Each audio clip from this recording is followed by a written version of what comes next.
Great. Well, this is truly a global colloquium then. Let me start by mentioning a few words about our firm, NBBJ, which started in Seattle, Washington, over 70 years ago. For the past 40 years, we've been focused in delivering innovative solutions in healthcare architecture. I have been involved in healthcare architecture because when I was one of you, a student, I got a phone call from back home, which is San Juan, Puerto Rico. My mom had just been diagnosed with breast cancer. So at that moment, I had to make a strong decision what I was going to do with my career for the rest of my life. And I pondered about the possibility of going into medicine, and I learned about the program of architecture and health at Clemson, which Debbie and I are both, and some other students here like Erwin are alumni of. Since then, I've been involved in projects in several parts of the US, but mostly focused in projects throughout Latin America. And what I have been exposed to is that some of those clients are public, are the government, others are private developers, some are academia, and some few are private. And why do I mention that? Because here in the US, we're mostly used to working with clients who have done this before, who have built an expansion before, who have built a brand new hospital before. But internationally, that is not as common as we have been seeing here in the US. So what is happening in the Caribbean and in Latin America? There has been a shift in how things are done. There's a growing middle class, and that growing middle class is leaving the public sector, which means going to the public hospital to get health care, and they're starting to knock on the door of that private hospital. And those private hospitals don't have enough capacity to take care of that growing number of clients, be it patients. So at the same time, we're seeing a different shift. One was an economical one. The other one is in the way healthcare is being delivered. We have been used to seeing hospitals be this gigantic structure with all these services in them, which is the image on your left.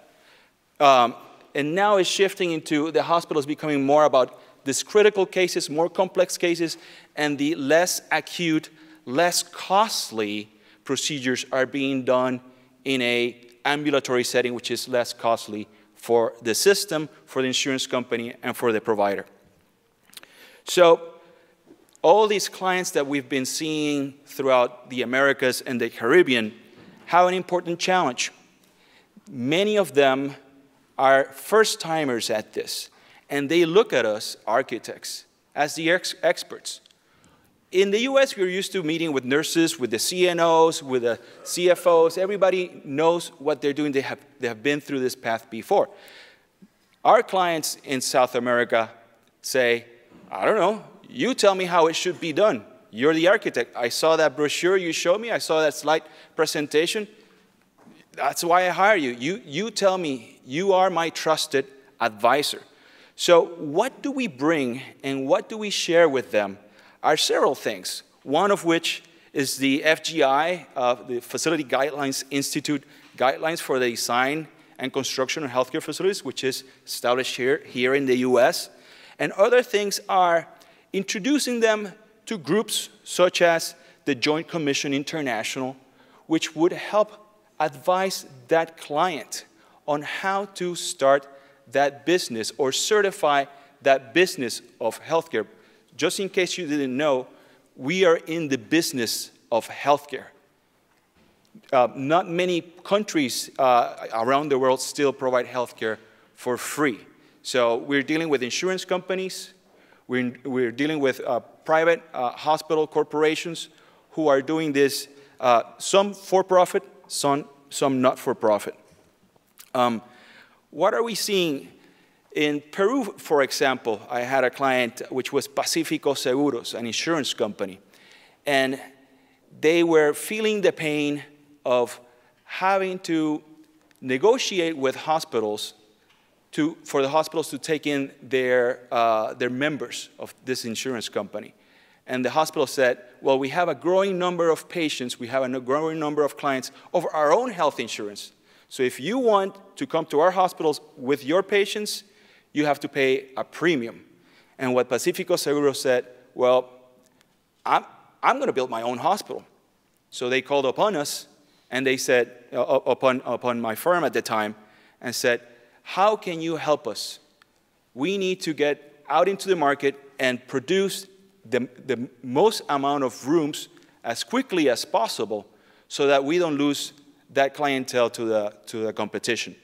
So we help them integrate the system, which is having the insurance, having the administration, and having the facilities to deliver all of that within their own umbrella. A leader in that in the industry in South America is a former client of mine at NBBJ, which is Banmédica, which has been now penetrating into Colombia and also Peru. I mentioned again, we're in the business of healthcare. Another client, which is Red Salud of the Catholic University in Chile, they face a different challenge. More hospitals were being built. There was a higher demand for nurses, a higher demand for clinicians, and the mindset was different. Rather than spending time theorizing and thinking in the academic fashion of, well, what would be the best way to treat this patient, it is now, what is the best way for the business for us to deliver care and help the hospital not lose money. So what we did, we introduced the folks from Red Salud, my firm at that time, introduced the folks from Red Salud to a corporation that runs hospitals. Why? At Red Salud, they were meeting with their cardiologists at a time, and one of them pounded really hard on the table and said, I need a new cath lab. And everybody looked at him and said, well, you're loud, you're pretty intimidating. I guess we'll give you that cath lab. And they built that cath lab for him. And many of you who have never heard or seen a cath lab, it's a room where they do procedures to fix your heart. And they failed. There weren't enough patients to justify the need for that room. So they went into a huge investment for nothing. So they were not making business decisions. We came along, my firm at the time, and did an analysis of volumes. So how many procedures do you expect to do in a cath lab for a year? And then we determined, okay, you may not need one, you may need two, or we ran scenarios and then did a business analysis to see if that room would pay for itself. They did not have that mindset. So when they were introduced to this international hospital corporation called Christus from Texas, it was a great marriage because Christus is used to operating and running hospitals internationally, which the folks at the Universidad Católica were just used to being teachers, being academia. That was a long explanation to a very short story, but I will improve as I go along. Another challenge that I've been confronting and others have in this room is as we are trusted advisors and provide the best solution for the operations of those facilities and meet with the local jurisdictions like the ministries of health and all the different regulatory agencies whose job is to make healthcare accessible to the masses. Our job is to serve our client, provide this facility that operates and helps them deliver healthcare in an efficient manner. So there's always going to be pushback between what we intend to help this client deliver and what the government is willing to approve. Because if they change their regulations, it may mean that it would limit them in how they can provide healthcare in their side to their people. Some of the clients, like I mentioned before, are new at this. A client in Puerto Rico, Prisa Group, with whom I collaborated for over 5 years, they have never done a hospital. They've done hotels, they've done mansions, they have hired Richard Meyer to design, million-dollar houses, and they said, well, we need a hospital. We have no idea how to do it. You tell us. And I'm like, well, maybe you need someone else to help you in addition to us. And what I did is I introduced them to a series of alternatives. One was the Cleveland Clinic, another one was Johns Hopkins, another one was the International Medicine Institute at UM, another one was Baptist Health, so that they could assist Prisa Group in running this hospital, in starting it up, in getting it organized as a business off the ground. And some of my colleagues here have spoken very well about design. Others have spoken about research. But before all that happens, you have to close the deal. You have to make the business happen. And what you run into internationally, what you run into globally, is circumstances like this. In one instance, I landed in Trinidad and Tobago, and I was told that I had to present to this client who needed to build a new children's hospital. So I said, okay, I'm in the Caribbean, it's gonna be fun, maybe I have some time to go to the beach.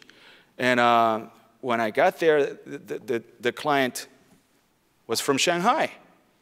And I'm like, wow, how do I get ready for this presentation tomorrow morning? So locally, the firm had an office in Shanghai. So I called my guys in Shanghai. I said, do you have a PowerPoint presentation in Mandarin? And they said, well, we have it in Mandarin, but remember, at Shanghai, they speak Shanghainese. And I'm like, holy cow, so what am I going to do next? So I practiced all night. And the next morning, I walk in there, and I met Michael and his group.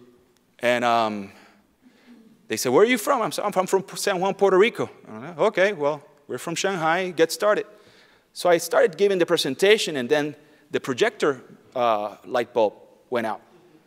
And they started talking about me. And I knew, because I could tell from the body language. And while the other guy was fixing the light bulb. And when he got finished, I looked at him and I said, Nikanda tai shinku la, shoshisha. So how many here speak Mandarin? So, a few of you. So basically I told him, buddy, you're working too hard. Take a break. At that moment, they realized that I knew Mandarin. I really didn't. But they quickly said, meeting is over, let's have some dim sum. Do you like dim sum? I said, I love dim sum. And there's Michael with a photo he sent me right after the building was open. Everything south of the border has that connotation, right? Oh, it's south of the border, it's all the same.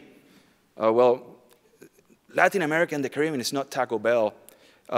It's very unique, very different. We go through very different challenges there.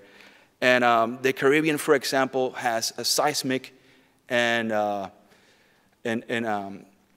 hurricane design challenges.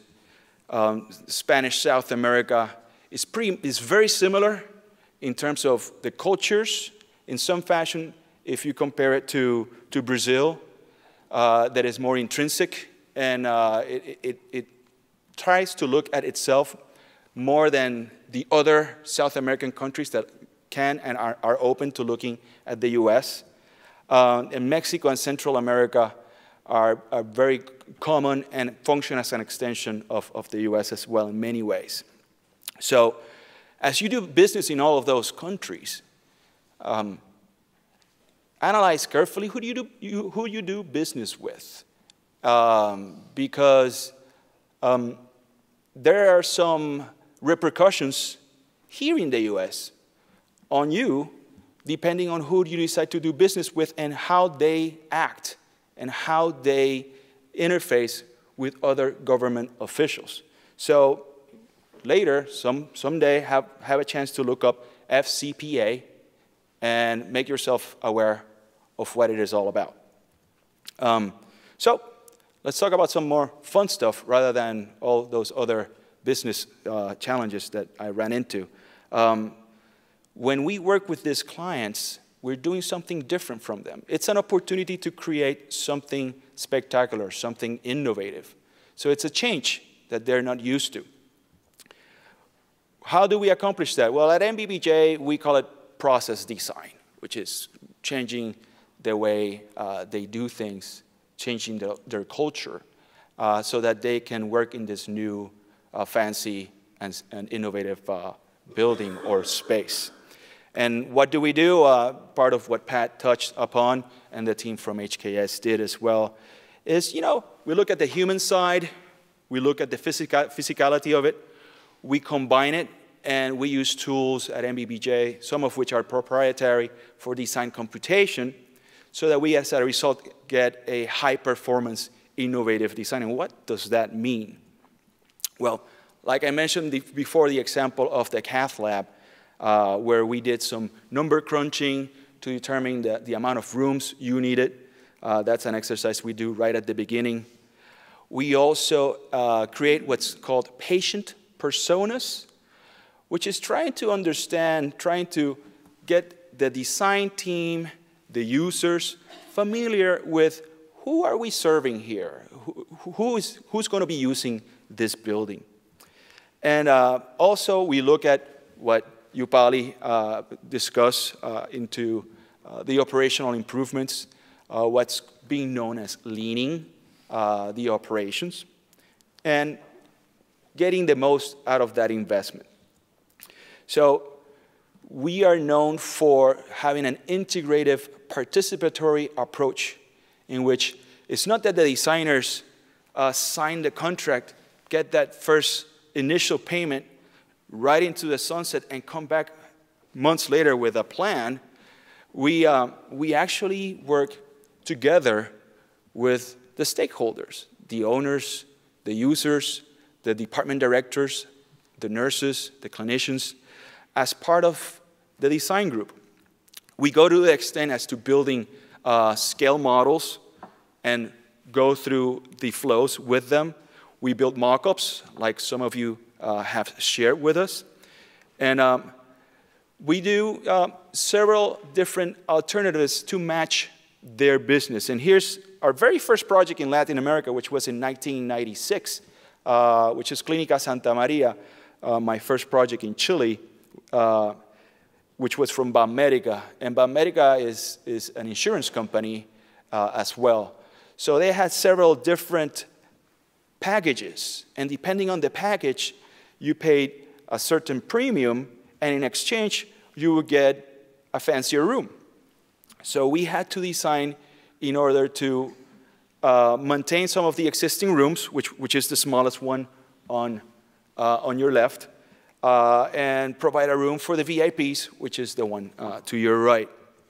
And I'm oversimplifying this scenario just for the sake of time, but here's an example of the ICU unit that I designed for Clínica Santa Maria, which is now 20 years old. Today, how do we get there? How do we do it? When we were doing Clínica Santa Maria, we would sit with those users and design something. They will have an opinion. They will request a change. We will get on that plane, get back to Miami, then go back to Ohio, and spend 2 weeks drawing to go back to Chile to get a consensus on that design. We do things differently nowadays. We have several tools to help us. Let's use the patient room as an example of how to best communicate this. And we took a typical rectangular patient room and started manipulating it, and to use the phrase that Pat used earlier, the kit of parts, try to move the pieces around so that we could develop a design that was modular. And that design, we entered it or fed it into a computer software which will help test things like the distances that you probably was talking about. Then, rather than flying back to the US and wasting 3, 4, 5 weeks in design to provide some feedback to that comment that nurse made for half a second at the user group meeting, we are requesting our clients to build full-size cardboard mock-ups. Not here, but there where their project is located, where the users are located, where the stakeholders are located. And what do we do with that?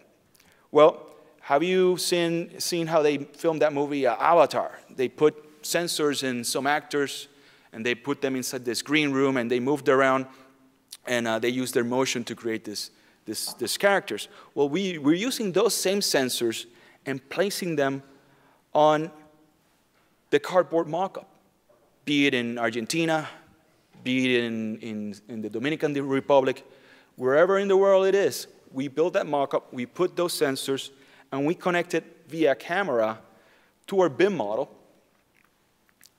And we bring the users into that area, into that space. And as it is linked to the BIM model, it provides us with real-time feedback. One example, we had this clinician who walked into the room and said, how about if we make this room 6 inches bigger? Let's just move that wall a tad. Wow. In the good old days, that would mean, getting back on that airplane, getting to Miami, going back to Ohio or New York, and redrawing that, doing all the calculations with that P-line in CAD, and then flying back a month and a half later to them, here's what you did, sir. You increased the building by 40, the room by 45 square feet. You increased the unit by 12,600 square feet. And you're making your project out of budget by $3.7 million. Rather than going through that waste of time, we can provide real-time feedback right there and then to that client. We had another one in which they were not familiar with the clearances for the different types of patient rooms. So they came in and said, well, this was not a clinician, this was an administrator, the CFO. He said, why don't we make the room 6 inches smaller? Well, if we make the room 6 inches smaller, we're going to be encroaching on the clearances, and your room will not work correctly for its intended use. So rather than saving some money, you'll be throwing away a whole bunch of money because you'll be making a unit that is completely useless.